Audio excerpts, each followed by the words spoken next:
Բարելույս սիրելի հեռուստադիտող, Կոտայք TV-ն սկսում է իր առավոտյան ծրագիրը։ Դուք չեք պատկերացնի, թե ինչքան դրական ու լավ տրամադրություն կա իմ ներսում եւ այն պատրաստվում եմ փոխանցել ձեզ։ Իսկ ձեզանից մնում է միայն ամբողջ եթերի ընթացքում հետևել մեզ։ Իսկ մեր լավ ու դրական տրամադրությունը ել ավելի բարձրացնելու եւ այն պահպանելու համար հիմա առաջարկում եմ դիտենք տեսահոլովակ, վերադառնանք եւ շարունակենք մեր եթերը։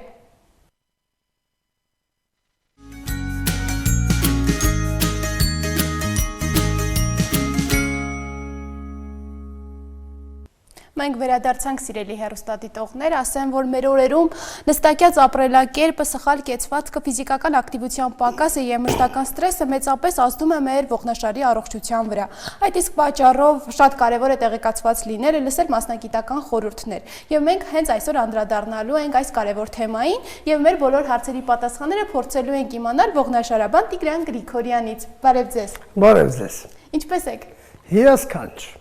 Որպես բժիշկ ողնաշարաբան, ինչպես է սկսվում ձեր առավոտը։ Հիմնականում ակտիվ։ Եթե լավ հասցնում եմ լավ ժամանակին քնել, իսկ ժամանակին քնելը շատ կարևոր երևույթ է առողջության համար, դա համարվում է 10:30-ից կամ 11-ից սկսած, մինչև հիմնականում լուսադեմին ժամը 5-ը։ Դա ամենալավ ակտիվ քնի ժամանակաշրջանն է առողջ։ Եթե հասցնում եմ լավ քնել, առավոտյան վեր եմ կենում եւ կատարում իմ հիմնական չինական գիմնաստիկան, որը կատարում եմ արդեն 47 տարի։ Եվ դա որքանով է օգնում առողջ ողնաշար ունենալու։ Կարող եմ ռինգ մտնել 15 րոպե պատրաստվելուց հետո։ Արդեն բուն թեմային անդրադառնալով, ինչ եք նկատում, որն է այսօր ամենատարածված ողնաշարային խնդիրները, որ ունեն մարդիկ։ Եթե վերցնենք տարիքային խմբերով, բավական լուրջ ուսումնասիրություններ եմ կատարել Հայաստանի իրականության համար, չափից դուրս մեծ ստատիստիկ տվյալներ ունեմ հավաքած երեխաների առողջության թեմայով, կեցվածքի շեղումներ եւ ոտնաթաթի ստատիկայի խանգարումներ թեմայով։ Եվ մեջքի ցավի կառավարում թեմայով մեծերի հիմնական խումբը կազմում է 30-ից բարձր թիրախային տարիքը, որտեղ արդեն սկսում է ծանր աշխատանքային պրոցեսները, ոչ ճիշտ զարգացած մկանները կամ հավելյալ քաշը եւ իր հետ բերում է ծանր հետևանքներ սագիտալ փոփոխություններով, այսինքն ողնաշարի կողմնային կտրվածքի փոփոխություններ է տեղի ունենում եւ որն էլ հետագայում ցավի պատճառ հանդիսանում ավելի խորը փոփոխություններ բերելով փափուկ եւ կիսափափուկ հյուսվածքներում։ Մենք բոլոր թեմաներին այսօր հերթով կանդրադառնանք, նաև խոսելու ենք երեխաների կեցվածքի շեղումներից, իսկ այս պահին նշեցիք ցավի կառավարում։ Դա ինչ է իրենից ենթադրում, ինչպես տարբերել սովորական մեջքի ցավը արդեն լուրջ առողջական խնդիրներից ողնաշարի հետ կապված։ Ամենախորը թիրախային հարցը ընտրեցիք։ Ցավի կառավարում թեման ինքը իր մեջ ամփոփում է մի քանի շերտ։ Առաջին հերթին ցավի պատճառը կամ պատճառահետևանքային կապը։ Ինչ պատճառներով է սկսում մեջքացավը։ Այդ շերտերի մեջ մենք պետք է ուսումնասիրենք նախնական ինչպիսի կառուցվածք ունի տվյալ անձը, որը արդեն ձևավորել է մեջքացավ։ Հիմնական մեջքացավ ասելով նկատի ենք ունենում հիմնականում գոտկային հատվածի ցավը, որը մոտավորապես ամբողջական ողնաշարային ցավերի մեջ կազմում է 80% ըստ ստատիստիկ միջազգային գիտական տվյալների։ Եվ մեջքի ցավի կառավարում թեման դրա համար հիմնականում ամփոփում է ողնաշարի գոտկային հատվածի ցավերը։ Գոտկային հատվածի ցավերը ձևավորվում են մի քանի պատճառներով։ Եթե վաղ պատանեկան տարիքում ունենք կեցվածքի կողմնային պրոյեկցիայի շեղումներ, ինչպիսիք են ողնաշարի գոտկային հատվածի արտահայտված լորդոզի անկյունը, այ եթե կողքից նայենք, մենք տեսնում ենք ողնաշարի գոտկային հատվածի փոսորակությունը։ Այս ֆիզիոլոգիական փոսորակությունը կոչվում է լորդոզ։ Եթե երեխան ունի ոտնաթաթի ստատիկայի խանգարում, մենք նորից վերադառնում ենք մանկական կամ պատանեկան տարիքի ուզենք թե չուզենք, եւ տազի դիրքը վերափոխված է, անտիվերսիա կամ ռետրովերսիա կառուցվածք ունի, ունենում է գոտկային լորդոզի կամ ուղղում, դրանից է ելնելով կամ խորը հիպերլորդոզ է ձևավորում։ Իսկ խորը հիպերլորդոզի դեպքում հետին պրոյեկցիայում ողնաշարի աղեղ ելունային հոդերի մակարդակում սկսում է նախնական ճզմումը կապանների հաստացումները, դեղին կապանների հաստացումները, որից հետո սկսում է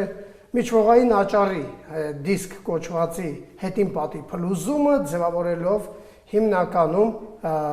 հիմնական ցավերը, այսինքն դա արդեն հիմքն է, նախասկիզբն է ճողվածքներ ձևավորելու։ Բայց մինչև ճողվածքներ ձևավորելը այն կարող է լավ ցավազգայունություն ունենալ, որովհետև մինչև ճողված ձևավորելը մենք այնտեղ հոդի հետ կապված աղեղ ելունային հոդերը այս սրանք են, ողը ողին միացնող այս հատվածները, այդ հատվածներում մենք ունենում ենք բավականին լուրջ փոփոխություններ, այտուցներ, փլուզումներ եւ դա նույնպես բերում է մեջքա ցավ։ Այսինքն, ելնելով այս կետից, մեջքի ցավի կառավարումը պետք է պարզաբանել առաջինը ռենտգեն հետազոտությամբ երկու պրոյեկցիա, պարզելով ինչպիսի ֆիզիոլոգիական կառուցվածքային փոփոխություններն են հիմք հանդիսացել ցավի առաջացման համար։ Երկրորդ պատճառը գերծանր աշխատանքային պրոցեսներն են կռացած դիրքով կամ սխալ դիրքերով երկար գերծանրաբեռնելով ողնաշարի այս կամ այն սեգմենտը, որը նույնպես մեջքի ցավի կառավարման համար կարևորագույն գործոնն է անամնեզ հավաքելուց պարզաբանելու համար։ Ինչն է պատճառ հանդիսացել գերծանրաբեռնմանը, որ դիրքը, ինչպիսի գերակշիռ երկարաժամկետ ծանրաբեռնվածությունը եւ այլն։ Հաջորդը տարիքային փոփոխություններ։ Մենք բոլորս էլ գիտենք, որ օստեոխոնդրոզ բառը, որը որ ես միշտ չեմ սիրում, որը իր մեջ պարունակում է բավականին բազմաշերտ հիվանդություններ, այսպես ասած ողնաշարի օստեոխոնդրոտիկ փոփոխությունները, որը վերաբերվում է թե ողի մարմնին, ոսկրաբանական փոփոխություններին, թե դիսկոպատիկ փոփոխություններին միջողային աճառի փլուզման արդյունքում, թե աղեղ ելունային հոդերի արթրոտիկ փոփոխություններին, թե կապանների, բոլոր կապանների հիպերտրոֆիային, իսկ այդ կապանները այստեղ շատ են, եւ առաջային կապանը, եւ ողնանցքի առաջային կապանը, եւ ֆասետային կապանը, եւ դեղին կապանները, եւ միջփշային կապանները։ Կապանային համակարգը նույնպես կարող է հիպերտրոֆիայի ենթարկվել, փոփոխվել, հաստանալ եւ այտուց առաջացնելով նույնպես դառնալ ցավի լրացուցիչ պատճառ։ Այսինքն տարիքային օստեոխոնդրոզ բառը իր մեջ պարունակում է բավականին բազմաշերտ հիվանդությունների եւ պրոցեսների շարունակական շարք եւ հիմնականում Վիկտորինայի հարցը սա է։ Իսկ օստեոխոնդրոզը բուժվում է, ես միանգամից պատասխանում եմ, իսկ ծերությունը բուժվում է։ Որովհետեւ օրգանիզմի ծերացման պրոցեսը, այդ թվում նաև գերծանրաբեռնված աշխատանքով, բարձր քաշով եւ այլն, եւ ոչ շարժունակ հիպոդինամիկ կյանքի վարույթով, բնականաբար օստեոխոնդրոզը ձևավորվում ավելի վաղ տարիքում, իսկ ծերունական փոփոխությունների արդյունքում ավելի ուշ տարիքում։ Իսկ ինչպես վարվել պրոֆեսիոնալ սպորտսմենների հետ։ Այն պրոֆեսիոնալ սպորտաձևերը, որոնք որ անկանոն գերծանրաբեռնումներ են պահանջում, դրանք նույնպես պատճառ են հանդիսանում այդ փոփոխություններին եւ մեջքացավի պատճառ հանդիսանում։ Բայց քանի որ նրանց մկանները մարզված են, մի քիչ ավելի երկար են դիմանում։ Իսկ կա բացի տարիքային խմբից նաև ռիսկի հիմնական այնպիսի գործոններ, որոնք պայմանավորված են նաև աշխատանքով, այնպիսի մարդիկ, որոնք կամ նստակյաց են իրենց աշխատանքը կամ երկար ժամանակ կանգնած են մնում։ Այո։ Ես դրա համար ունեմ մոտավորապես 11 հոդված, գիտական հոդված, որը վերաբերվում է տարբեր զբաղվածության եւ տարբեր ծանրաբեռնվածության մարդկանց եւ տարբեր իրավիճակներին, այո, այսինքն նաեւ հղիության իրավիճակն են հաշվի առնում, պատանեկան երկար այդ սեղանների աթոռներին, դպրոցական սեղանների աթոռների օգտվելու ժամանակը, երկար ժամանակը հաշվի առնելով ես բավական լուրջ աշխատություն եմ գրել էրգոնոմիկան եւ հենաշարժ համակարգի կառավարումը ըստ հղիության ընթացքի, ըստ պատանեկան կրթության եւ երիտասարդական կրթության ընթացքի երկար ժամեր նստակյաց աշխատանքի, ըստ նստակյաց աշխատողի էրգոնոմիկա եւ հենաշարժ համակարգի առողջություն, ըստ գերծանրաբեռնված սխալ պարանոցի դիրքի, ըստ պրոֆեսիոնալ սպորտային ծանրաբեռնվածության եւ ըստ տարիքային խմբերի եւ օստեոպարոզների։ Այդ բոլոր թեմաներով ողնաշարի եւ հենաշարժ համակարգի կառավարման մեթոդաբանությունները ունենք մշակված բավականին լուրջ դասախոսությունների եւ այդ թվում նաև փորձարարական պրակտիկաների տեսքով։ Այն նշեցիք հղիությունը։ Հղիությունը նույնպես կարող ենք համարել ռիսկի խումբ, եւ որքանով կարող են ազդել ողնաշարի թեքման վրա։ Հաշվի առնենք, որ հղիության ընթացքում կնոջ օրգանիզմը շատ արագ եւ կարճաժամկետ հարկադրական փոփոխությունների է ենթարկվում պտուղի ձևավորման ըստ պտուղի ձևավորման փուլերի։ Հիմնականում երրորդ փուլից սկսած դա հիմնականում 20 շաբաթականն է, հիմնական հանդիսանում կնոջ օրգանիզմը հարկադրաբար բերում է մի իրավիճակ, որ ողնաշարը ադապտիվ փոփոխությունների ենթարկվի, այսինքն որովայնի դուրս եւ ծանր դիրքը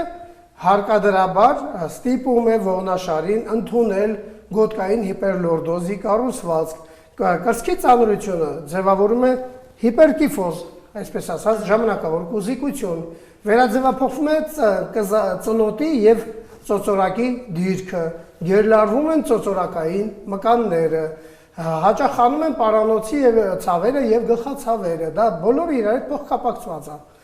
Եվ հաճախանում են գոտկային ցավերը, կրծքավանդակի ծանրաբեռնվածության լարվածությունն ու հոգնածությունը մկանային։ Դրանք բոլորը հղիության ընթացքի պարտադիր կանոններն են, որոնք որ օրգանիզմը այդ կանոններին ենթարկվում է, այդ ծանրությունների քաշային փոփոխությունների տակ եւ ամենակարևորը ծննդաբերելուց հետո ինչպես այդ ադապտիվ ժամանակավոր փոփոխությունները կվերադառնան նորմայի թե չէ, դա կախված է նույնպես այդ տվյալ անձի ապրած կյանքի ակտիվությունից, թե ինչպես է հետևում իր առողջությանը եւ կառուցվածքին եւ շատ ու շատ այլ գործոններ։ Մենք այդ ծրագիրը ամբողջությամբ նույնպես ունենք ներառված առողջ ողնաշար բժշկական կենտրոնի բուժական ծրագրում։ Իսկ որպես ողնաշարաբան ինչ եք նկատում այսօր, որոնք են ամենաժամանակակից բուժման մեթոդները մեջքի ցավի եւ ողնաշարի նաեւ խնդիրների դեպքում։ Միայն վիրահատականն է, թե նաեւ կա մերսումներով։ Ես կշերտավորեմ նորից։ Ինքը ձեր եթերը բավական փոքր ժամանակ է ներկայացնելու մոտավորապես 120 ժամ դասախոսություն, որը ես գրել եմ այս թեմայով։ Ուղիղ 120 ժամ պատկերացեք ունեմ թեմա, տարբեր փուլերում, այն ծագման, այն առաջային փուլից սկսած, երբ որ առաջին մեջքի ցավերը սկսում են։ Առաջին մեջքի ցավը, երբ որ մարդը ունենում է եւ դա իր համար նորություն է, կարելի է դեռևս դեղորայքով բուժել, բայց դա ազդակ է, սիգնալ է, որ այդ մարդը պետք է զբաղվի սպորտով կամ իր կենցաղավարումը մի քիչ ուշադրություն դարձնի, ինչ ծանրաբեռնվածություններն են պատճառ հանդիսացել եւ փորձի նորմավորել ծանրաբեռնվածությունը, գրագետ մոտենալ դրան։ Իսկ դրա համար բավականին գրագիտություն անհրաժեշտ։ Ինչի համար ես շատ դասախոսություններ եմ կարդում տարբեր սոցիալական տիրույթներում։ Երկրորդը, երբ որ մեջքա ցավը սկսում է արդեն տարին 1-2 անգամ շարունակական կրկնվել, միայն դեղորայքային բուժումը բավական քիչ կլինի։ Իհարկե պետք է դեղորայքային բուժում նշանակել, բայց բավական քիչ կլինի խնդիրը լուծելու համար։ Արդեն այդ փուլում պարտադիր գոնե ռենտգեն հետազոտություն պետք է անել, դիմել մասնագետներին, մասնագետները պլանավորեն գոնե մի քիչ ակտիվ վերականգնողական բուժում կինեզիոթերապիայի տեսքով, երբեմն ֆիզիոթերապևտիկ թեթև միջամտությունների տեսքով, մանուալ թերապիայի տեսքով, մերձումների տեսքով եւ այլն։ Դա այն փուլն է, որ շատ հեշտությամբ կարելի է հաղթահարել։ Եթե առաջին փուլը կարելի է ուղղակի մարզվելով կանխարգելել, երկրորդ փուլը կարելի է հաղթահարել թեթև միջոցների կիրառությամբ եւ ավելորդ բարդացնել պետք չի։ Երրորդ փուլում արդեն ցավերը դառնում են ավելի շարունակական եւ ցանկացած ծանր դիպվածի դեպքում ցավը սկսվում է եւ երկրորդ ցավը սկսում է ճառագայթել վերին կամ ստորին վերջույթների ուղղությամբ ըստ նյարդային դերմատոմաների, որի արդյունքում մարդը ունենում է ներվարմատիկի ճզմում այդ սեգմենտում, արդեն նախնական պրատրոզիայի տեսքով կլինի, աղեղ ելունային հոդերի արտրոտիկ փոփոխությունների տեսքով կլինի, այս նյարդարմատը սկսում է ճզմվել։ Ինչի պատճառով ցավը սկսում է ավելի դինամիկ դառնալ։ Մենք այդպիսի դինամիկ ցավերը բնականաբար երրորդ փուլում պարտադիր կարգով, եթե վերջույթը արդեն ճառագայթող կայուն ցավ ունի, բոլոր միջազգային պրոտոկոլներով ցույցված է կատարել MRT հետազոտություն, ոչ ԿՏ հետազոտություն։ Երբեմն անում ենք MRT, նույնպես ռենտգեն հետազոտությունն էլ հետ է։ Ինչի որ ռենտգենով պարզաբանենք կեցվածքային կամ ֆունկցիոնալ խնդիրները, որը չի ցույց տա MRT-ն, իսկ MRT-ով ցույց է տալիս փափուկ եւ կիսափափուկ հյուսվածքների փոփոխությունները ողնանցքում, միջվողային լուսանցքում եւ հարվողային տարածություններում, թե ինչպեսի փոփոխությունների ենթարկվել միջվողային աճառը կամ հոդը կամ կապանները կամ ողնանցքի կապանները։ Դրա համար անհրաժեշտ է արդեն ավելի բարձր որակավորում ունեցող պրոֆեսիոնալ մասնագետի կոնսուլտացիա, որից հետո բուժման հստակ պլանավորում, որովհետև եթե այդ փուլում շատ գրագետ թիրախավորված չլինի ֆիզիոթերապևտիկ միջամտությունները, տարբեր ձևի ֆոնոֆորեզներով, բարձր հաճախականության մագնիտոթերապևտիկ միջամտությունները, հաջորդը, բարձր հաճախականություն լազերային թերապիան, հարվածալիքային թերապիան, ուլտրաձայնային կամ գերձայնային թերապիան եւ նմանատիպ միջամտությունները շատ են։ Արդեն մասնագետը ինքն է ընտրում թիրախը եւ միջամտության եւ ազդեցության տեսակը, բայց միայն ֆիզիոթերապիան այստեղ բավական քիչ է։ Ես միշտ եղել եմ եւ մնում եմ այն կարծիքին եւ այն փորձառությունը ունեմ 20 տարվա, որ կոմպլեքսային բուժման մեթոդաբանությունները միշտ ունենում են ամենաբարձր եւ ամենաշարունակական արդյունավետությունը, որտեղ 7 փուլի կամ նախնական ճողվածների դեռևս ոչ ուժեղ ներվարմատիկի ճզմումով տարբերակները դեռ բուժելի են ու եւ կապ չունի քանի միլիմետր են եւ միշտ երբ որ սոցիալական կայքում դասախոսում եմ միշտ հարցը սա է բժիշկ իսկ 7 մմ-անոց ճողվածքը հնարավոր է կոնսերվատիվ բուժել բացատրում եմ կախված դասավորվածությունից կախված թե որ սեգմենտում է 12 մմ-անոց ճողվածն էլ հնարավոր է ոչ վիրահատական բուժման ենթարկվի եւ հնարավոր է որ 6 մմ-անոց ճողվածքը լուսանցքում այնպես դասավորված լինի մարդու մոտ միջվողային լուսանցքը բնածին նեղ է ճողվածքի դասավորվածությունը ուղիղ նյարդարմատիկի բնիկի վրա է եւ մնացած գործոնները օրինակ աղեղը լնային հոդը արթրոտիկ փոփոխված է այդ ժամանակ հարկադրված մենք ենք ուղարկում պացիենտին վիրահատության քանի որ տեսնում ենք արդեն 4-րդ փուլում է մարդը գտնվում եւ միլիմետրը տեղ արդեն այդքան կապ չունի կապ ունի թե ինչ ճզմում է առաջացնում ինչ ստենոզ է առաջացնում նյարդարմատիկի ուղղությամբ եւ ինչ հետևանքներ ծանր հետևանքներ կարա ունենա մարդը եթե երկար չվիրահատվի Սովորաբար նման դեպքերում բուժման պրակտիկան վերականգնողական 5-ից 7 օր պետք է տևի։ Եթե բժիշկը պրոֆեսիոնալ է, պետք է թիրախավորված 5-ից 7 օրվա ծրագիր անի, պարզաբանելով խնդիրը նյարդավիրաբուժի եւ պացիենտի հետ, բուժառուի հետ, որից հետո սկսեն այդ ծրագիրը։ Եթե ծրագիրը թույլ կտա 5-ից 7 օրվա մեջ 40-ից 50% արդյունավետություն ապահովել, արդեն հնարավոր է որ վիրահատության մասին այլևս չմտածենք։ Այդ ժամանակ նույնպես ներառում ենք պաշարումները, բլոկադաները, տեղային, մկանային, այդ թվում նաև միջլուսանցքային տարածություն, ողնանցք եւ օգտագործվում է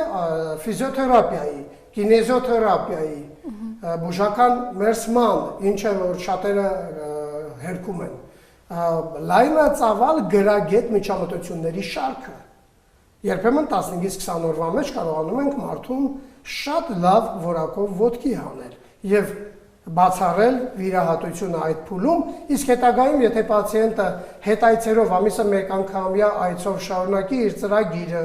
մեր տված հանձնարարություններով տանը մարզանքները շարունակի ամրապնդելով ողնաշարը եւ մի տարվա ընթացքում եթե ոչ մի ռեցիդիվ չենք ունենում, արդեն մարդուց է կախված կկրկնվի դա, թե կշարունակի իր ճիշտ կյանքը եւ այլևս չի հիշի այդ ճողվածքի առաջացած ցավերի եւ բարդ հետևանքների մասին։ Իսկ եթե արդեն դեպք այնպեսին որ պետք է գնա մարդը վիրահատության 4-րդ փուլում վիրահատությունից հետո որքանով է հավանականությունը որ այն լիարժեք կբուժվի ողնաշարը Ինչպես չվիրահատելու, այնպես էլ վիրահատելու դեպքում հավանականությունը, որ ճողվածքը կրկնվի, միշտ մնում է մեծ, կախված պացիենտի փորձառությունից, գրագիտությունից, ուղղորդվածությունից եւ աշխատասիրությունից։ Ինչ եմ հերթով այս բոլոր տարրերը նշում։ Պացիենտը պետք է հասկանա այն փորձառությունը, որի արդյունքում ձևավորել է ճողվածք իր աշխատանքային ծանրաբեռնվածության կամ հիպոդինամիայի, պետք է փոխել այդ փորձառությունը։ Երկրորդը, պարտավոր է նա բավականին լուրջ ինֆորմացիա հավաքել իր խնդրի մասին, որպեսզի նախադեպը հետագայում չունենա։ Երրորդը, աշխատասիրությունը։ Պարտադիր կարգով պացիենտը պետք է սկսի իր վրա աշխատել։ Վիրահատությունից հետո, եթե իմպլանտներ չի տեղադրված, երկրորդ ամսվանից սկսած մենք հետ վիրահատական վերականգնողական ծրագիրը սկսում ենք պացիենտի հետ, խորությամբ գրագիտացնելով,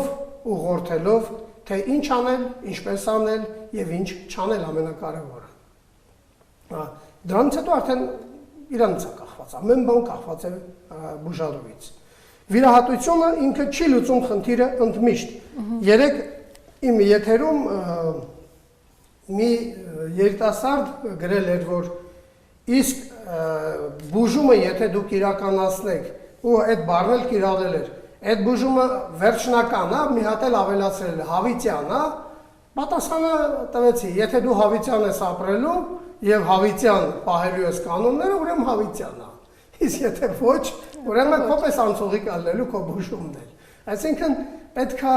մենք հստակ պատկերացում կազմենք։ Շատ ժամանակ մարդը երբ որ գնում է բժիշկի, մտածում է բժիշկը հրաշագործ է այնտեղ նստած, որտեղ շատ մարդիկ կամ ոչ մասնագետներ կամ հար բժշկական մասնագետներ իրենց վրա չափից դուրս մեծ պատասխանատվություն են վերցնում գրագիտության պակասի եւ ստախոսության պատճառով, ներկայացնելով ոչ ճիշտ իրականություն, ոչ օբյեկտիվ իրականություն, չունենալով ոչ մի կլինիկական պրակտիկա, շատ են Հայաստանում։ Սովորական մերսող մասնագետը երամսյան մերսման ծրագիր անցած, դրան վրա կպցնում է մանուալ թերապևտ, չնայած մանուալ թերապևտ, ես եմ բժիշկ մանուալ թերապևտ, հա, եւ արդինատուրայում հատուկ անցել եմ այդ բաժինն եմ կրթություն ստացել մեր պետական համալսարանում եւ հետագայում Եվրոպայում շարունակել եմ կրթությունս։ Եվ սկսում են գովազդել օրնիբուն գովազդում են կինեզիստներ։ Հիանալի մասնագիտություն է կինեզիստը, բայց արդյոք կինեզիստը կարող է կլինիկական պրակտիկա իրականացնել բուժման պլանի մեջ։ Մասնակիորեն այո, եթե բժշկի հսկողությամբ եւ բժշկի ցուցումով է այն անում։ Ինքնագլուխ ոչ, քանի որ չգիտի հաջորդ քայլը ինչ անել եւ չունի համապատասխան ոչ կրթություն, ոչ պրակտիկա։ Դրա համար այդ գովազդային, այդ գլուխգովան, այդ ստահոտ եւ ամփորձ լուրերից մարդը պետք է հեռու մնա։ Երբ որ ասում ես ճշմարտությունը, մարդը միշտ փորձում է շրջանցել այն։ Իսկ երբ որ լսում են հաճելի սուտ, որ իրան ոչինչ չի պարտադրում եւ լիքը խոստումներ է տալիս, ինչպես ասենք, տեսնում եք, ինչերա կատարվում, հա, մեկը կախած մուրճով է ծեծում, այն մյուսը չգիտեմ, ինչ որ սադոմազոխիստական ֆիլմ է հիշեցնում, ողնաշարի բուժման ոչ բժշկական պրակտիկաները եւ շատ ծիծաղելի է։ Եվ այդ ամեն ինչը նկատելով հաճախ մարդիկ նաև վախենում են գնան անգամ եթե կա ճողված վիրահատության, քանի որ մտածում են, որ կարող են հետագայում մնալ հաշմանդամ։ Այն ինչպես եք դուք վերաբերվում այս հարցին եւ ինչպես մարդկանց ճիշտ բացատրել, որպեսզի նրանք չվախենան վիրահատություններից։ Հումորով եմ վերաբերվում։ Միգուցե վատ նախադեպ եղել է ինչ որ մի բժշկի հետ կապված, ինչ որ վիրահատության հետ կապված, ելնելով դրա օբյեկտիվ եւ սուբյեկտիվ պատճառներից, որը որ ոչ ոք հələ չի քննել, որովհետև եթե որևէ բժիշկ իր մեղքով ինչ-որ բան արածներ, հաստատ դատված կլներ վաղուց։ Բայց երբ որ պացիենտը բժիշկին դիմում է բավական ուշացած, ինչի մասին քիչ առաջ խոսում էի, բավականին լուրջ մի ահռելի բանակ ստախոսների եւ ոչ մասնագետների, խաբեբաների բառից բուն իմաստով, այդ մարդուն ապակողնորոշում է բժշկի դիմել, վախեր առաջացնելով, որ դուք հաշմանդամ կդառնաք, իրականում այդ մարդը դառնում է հաշմանդամ, բայց հենց այդ ստախոսների պատճառով։ Մեկը Ատլանտ ուղղելով է փորձում բոլոր հիվանդությունները բուժել կապելով Ատլանտ կոնցեպտը ընդհանրապես աշխարհի հազարավոր կոնցեպտներից մեկն է, որը ոչ մի բժշկական հիմնավորում չունի։ Իսկ Հայաստանում դրա համար 7 րոպեում Ատլանտ ուղղելու համար մենք ընդհանրապես կոնսուլտացիայի ժամանակ ենք մարդու Ատլանտը ուղղում, կարելի ասել անվճար է դա, իսկ Ատլանտ ուղղող այդ ռուս մեր ոչ մասնագետը ամբողջ հայազգին կարողացել է ներկայացնել, որ դրանով կարող է բոլոր հիվանդությունները 56 տարեկան կնոջ սկոլիոզը ուղղել Ատլանտը ուղղելու միջոցով։ Ավելի անհեթեթ եւ ոչ բժշկական հիմար բան ես երբևէ չէի լսել։ Եվ նման կրկնում եմ, նման բաները շատ են Հայաստանում։ Եվ դեռևս օրենքը չունի կարգավորումներ այդ խնդիրները լուծելու համար։ Համենայն դեպս այդ շարժը դե արդեն կա, արդեն սկսվել է process-ը, որ պարզաբանումներ անեն, բայց ցավալիորեն պարզաբանումներ անում միայն բժշկական մասնագետների համար, կլինիկաներում, իսկ ոչ մասնագետները ամեն մի պատվալում կամ ամեն մի բնակարանում թաքնված իրենց գործունեությունը ծավալում են եւ դուրս են մնում այդ հետաստուգման ուշադրությունից եւ բերում են շատ մեծ վնաս թե ոլորտին, թե բժիշկներին, թե պացիենտներին։ Նաև վախերից զատ շատ հաճախ մեջքի ցավի կամ անգամ սկոլիոզի, օստեոպարոզի դեպքում մարդիկ շատ հաճախ առանց բժիշկի հետ խորհրդակցելու գնում են դեղորայ քսուկներ, ցավը մեղմացնելու նպատակով, թե ինչ վնաս կարող է հասցնել։ Բնականաբար ցավը դա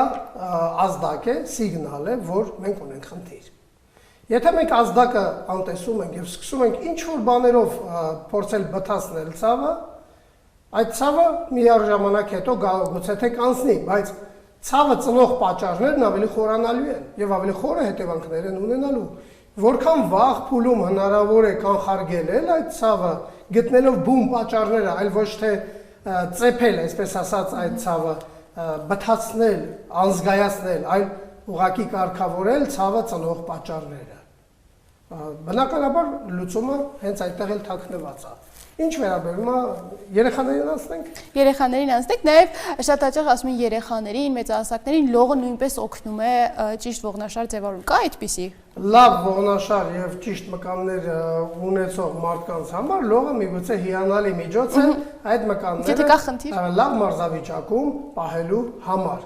Արկա խնդիրների պարագայում լողը կարող է նույնքան վնասել, որքան ցանկացած սխալ զբաղվածություն։ Ցանկացած հիպերլորդոզով գոտկային խորը փոսորակ լորդոզով ձևավորված ճողվածքներ ունեցող մարդիկ լողով կարող են սրացնել վիճակը եւ գնալ վիրահատության։ Դա ես ձեզ վստահորեն հստակ ստատիստիկ տվյալներ եմ ասում իմ փորձառությունից ելնելով։ Միայն 1850 բուժարուի երեխաների սկոլիոզներով ստատիստիկ տվյալներ ունեմ, թե ինչպեսի բուժման պլան եւ ինչպեսի արդյունավետություն է ապահովել այդ երեխաների մոտ։ Մեջքացավի կառավարման հետ կապված շատ ավելի շատ այդ մոտ 4000-ը անցել է արդեն։ Ընդհանուր թվով 36000 կոնսուլտացիա եմ արել Հայաստանում եւ երկրից դուրս, տարբեր երկրներում։ Այո, արդեն անդրադառնալով երեխաներին, շատ երեխաների մոտ ամենատարածվածը կեցվածքային շեղումներն են եւ դրա հիմնական պատճառը շատ հաճախ եւ ծնողները եւ անգամ դպրոցում ուսուցիչները նշում են ծանր պայուսակներ կրել կամ գրելու ընթացքում շատ երկար ժամանակ թեքված նստելը, դրանք կարող են պատճառներ հանդիսանալ արդեն կեցվածքային շեղումների։ Կեցվածքային շեղման պատճառ դրանք չեն կարող հանդիսանալ։ Դրանք կարող են արդեն իսկ ձևավորված կամ ձևավորվել սկսող կեցվածքային շեղման հակումը մի փոքր արագացնել, մի փոքր սրացնել, բայց ոչ պատճառ հանդիսանալ, կրկնում եմ։ Ընդհանրապես մանկական իդիոպաթիկ սկոլիոզի թեման պարզաբանելուց բավականին միֆերի մասին ենք լսում, անհեթեթ միֆեր, որ այ պայուսակը գցեց աչուսին եւ արդյունքում ողնաշարը ծռվեց։ Չէ՞ որ ողնաշարը ծռվեց էսա ձև։ Եթե աչուսին է գցել լոգիկան, ոնց է աշխատում այդ լոգիկան, կրծքավանդակը քանի աստիճան թեքվեց, գոտկատեղը քանի աստիճան թեքվեց, հիմնականում ասեմ ձեզ, աչլիկների մեծ մասը աչուսին են գցում, չէ՞ պայուսակը։ Մի հատ հիշեք ինքներդ ձեզ։ Ես ձախլիկ եմ, ձախուսիս եմ գցում պայուսակը եւ բռնում։ Աչուսին գցեց, բռնեց։ Սկոլիոզների 75%-ից ավելին կրծքավանդակը աչակողմյան սկոլիոզ է։ Ըստ այդ լոգիկայի պետք է սկոլիոզը լիներ ձախակողմյան այդ դեպքում։ Գերակշռել ոչ թե աչակողմյան, այլ ձախակողմյան սկոլիոզը։ Այդ լոգիկան ոչ մի տրամաբան է, այդ տրամաբանությունը ոչ մի քննարկման չի, քննադատության չի կարող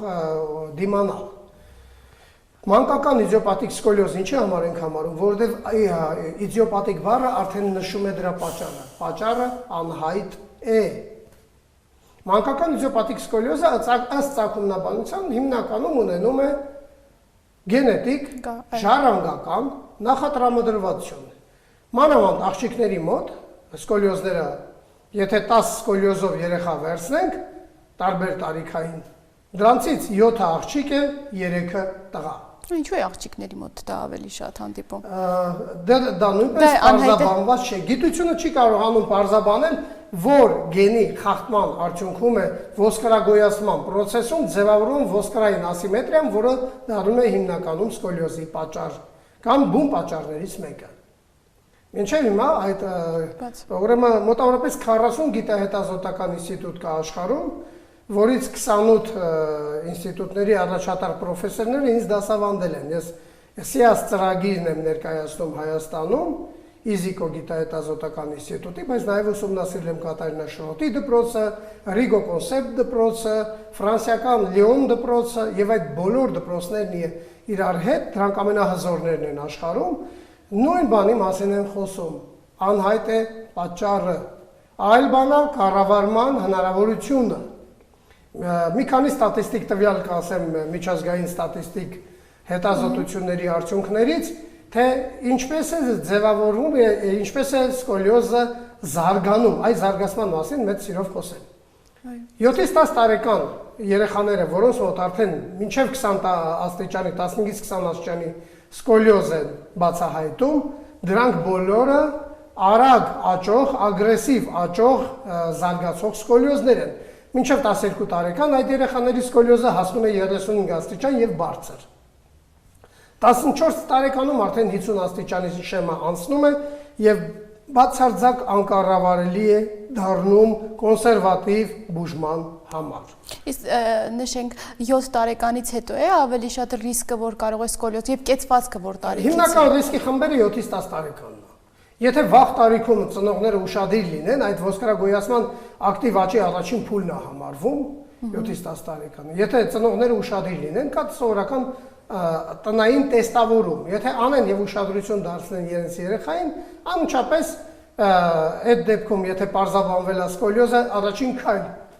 չենք դիմում ոչ մասնագետների, մեկ, առաջին կանոն, ոչ մի, եթե այդ մարդը բժշկական կրթություն չունի, իրավունք չունի սկոլիոզ վարելու։ Առավել եւս, նույնիսկ եթե բժշկական կրթություն ունի, բայց նեղ մասնագիտական վերապատրաստում կամ խորացված մասնագիտական կրթություն չունի, լավ կլինի այդ կարծիքը նույնպես հաշվի չառնել։ Պետք է հաշվի առնել առաջինը գոնե օրթոպեդների կարծիքը։ Առաջին փուլում լավ կլինի, որ օրթոպեդները ուղղորդեն ամբողջական ռենտգեն հետազոտման, Հայաստանում արդեն մի քանի տեղ ամբողջական ռենտգեն հետազոտություն սկոլիոզի բացահայտման համար անում են, 2 պրոյեկցիայով ցոցուրակոսկրից մինչև գոնե կոնքազդրային հոդագլուխներ, որպեսզի պարզաբանեն ուղիղ պրոյեկցիայում ոտքերի միջև անհամաչափություն կամ լատերալ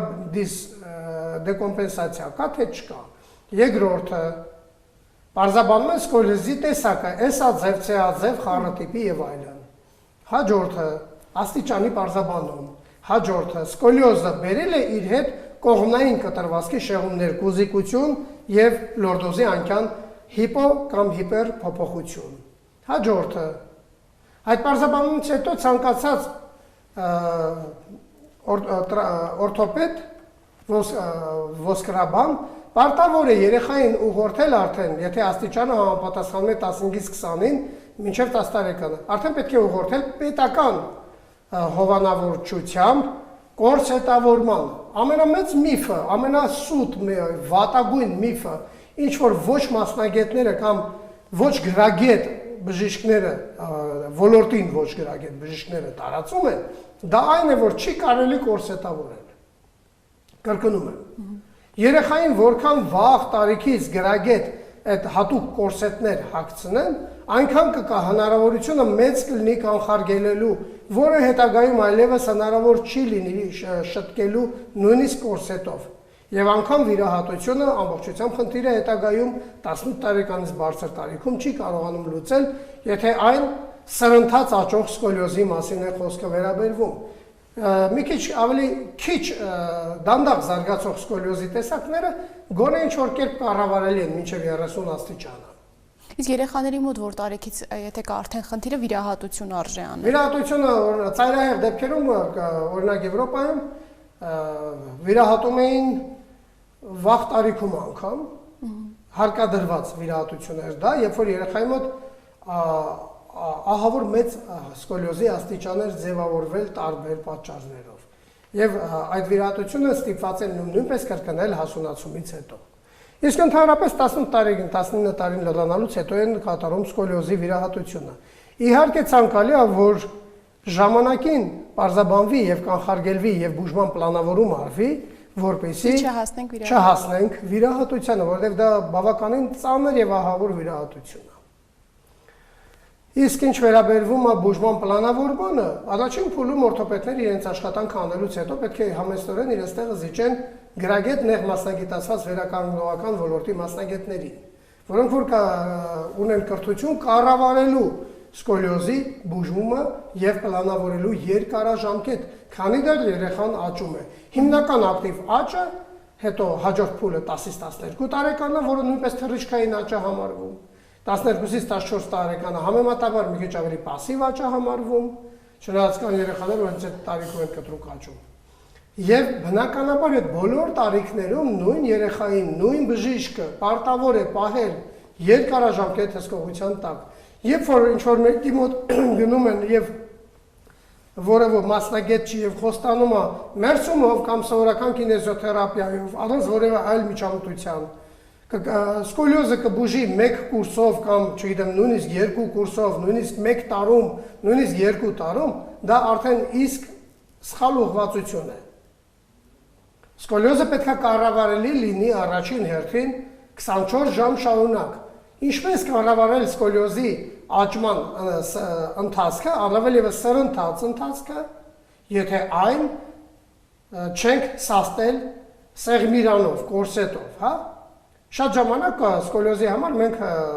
պատվիրում ենք եւ երեխային պարտադրում ենք, որ կրի սեղմիրան TLSO կոչվող, այսինքն կրծքա, գոտկա, սրբանային սեղմիրան հայերեն թարգմանությամբ։ Դա շատ կարևոր բան է։ Ասեմ, մեր պետությունը դա ֆինանսավորում է։ Եվ երբ որ բժիշկը գրում է սեղմիրան, սոցիալական համապատասխան ծառայությունից ստանում են հավաստագիր եւ դիմելով համապատասխան տեխնիկ բիոմեխանիկների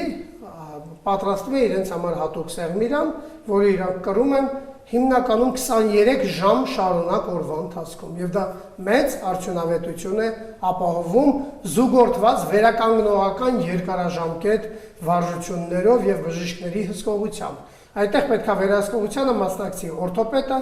վերականգնողաբանը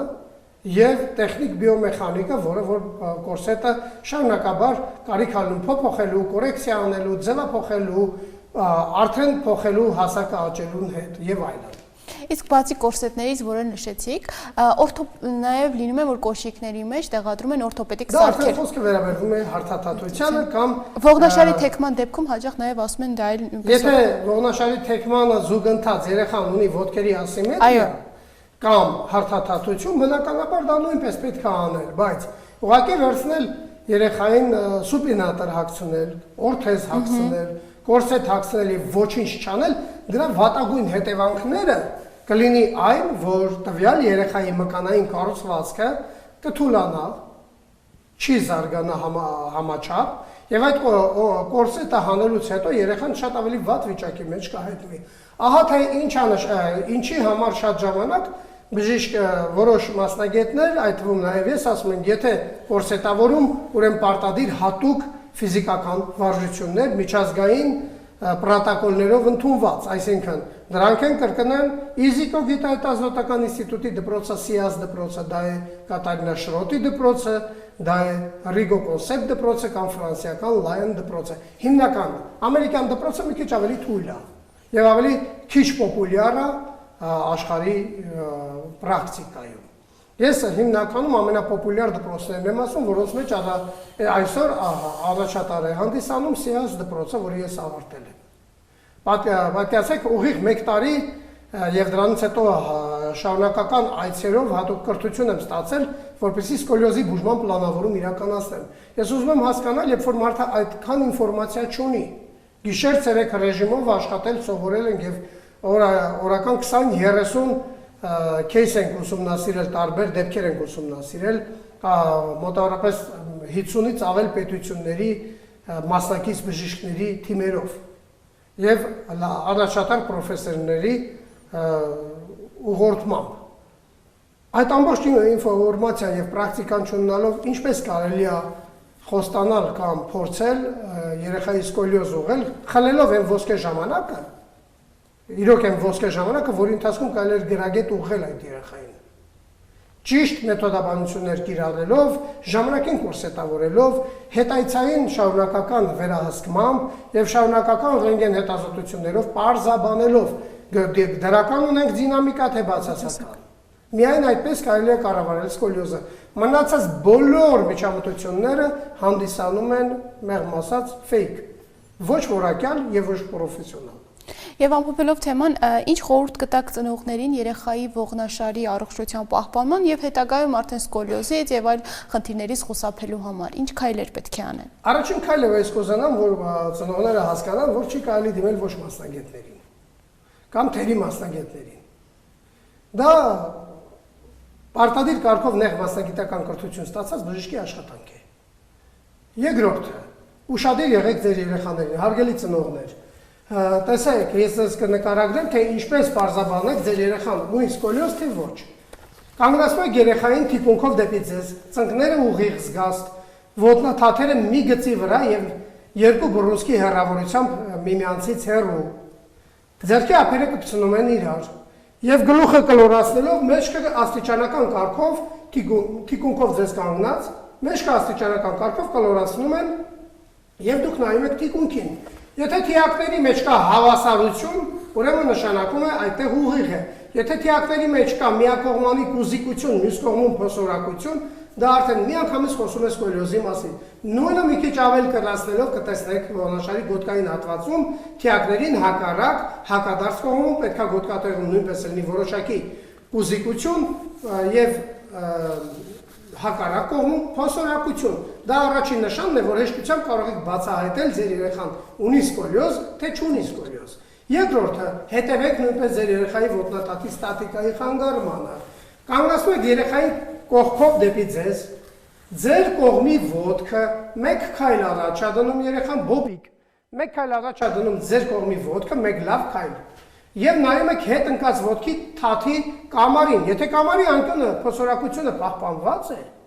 նշանակում է ձեր երեխան խնդիր չունի։ Իսկ եթե կամարը ամբողջությամբ փլուզված է հատակին, այսինքն հարթված է, ձեր երեխան ունի հարթաթաթություն եւ հարթաթաթության համար նույնպես հատուկ ծրագիր է պետք իրականացնել վարժություններով, տարբեր սիմուլյացիոն սարքավորումներով, ինչը մեր կլինիկայում շարունակաբար անում ենք արդեն տարիներով։ Շատ շնորհակալ ենք բժիշկ Գրիգորյան հետաքրքիր եւ ինֆորմատիվ զրույցի համար։ Ամենավերջի բանն ասեմ, մարզվեք, մի ծուլացեք եւ կունենաք առողջ ողնաշար։ Լավ եղեք։ Շնորհակալ ենք։ Իսկ ես սիրելի հեռուստադիտողներ հիշեցնեմ, որ այսօր զրուցում էինք ողնաշարաբան Տիգրան Գրիգորյանի հետ։ Այս պահին մեզ մոտ երաժշտական ընդմիջում է։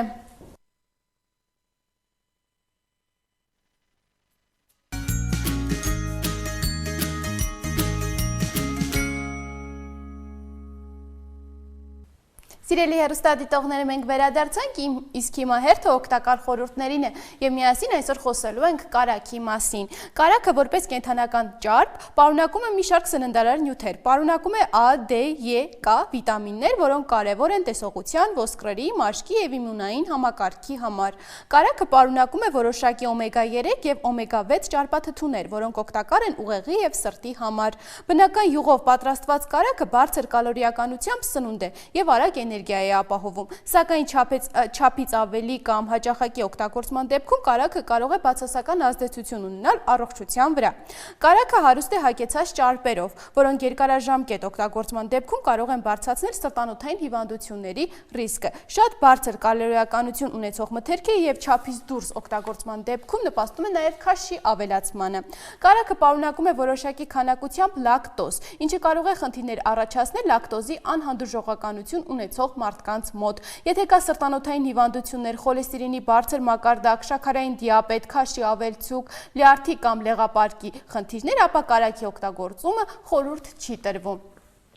Իմ շատ սիրելի հեռուստադիտողներ, այսօր նշեմ, որ ուրբաթ է։ Ուրբաթ օրը մեզ հնարավորություն է տալիս ամփոփելու անցած շաբաթվա ընթացքում մեր արած քայլերը, նշելու մեր մեծ ու փոքր հաջողությունները եւ նոր ոգևորության պատրաստվելու հանգստի եւ հաջորդ շաբաթվան։ Ձեզ մաղթում եմ անսպառ էներգիայով օր, ուրախ հանգստյան օրեր, իսկ մենք արդեն կհանդիպենք երկուշաբթի։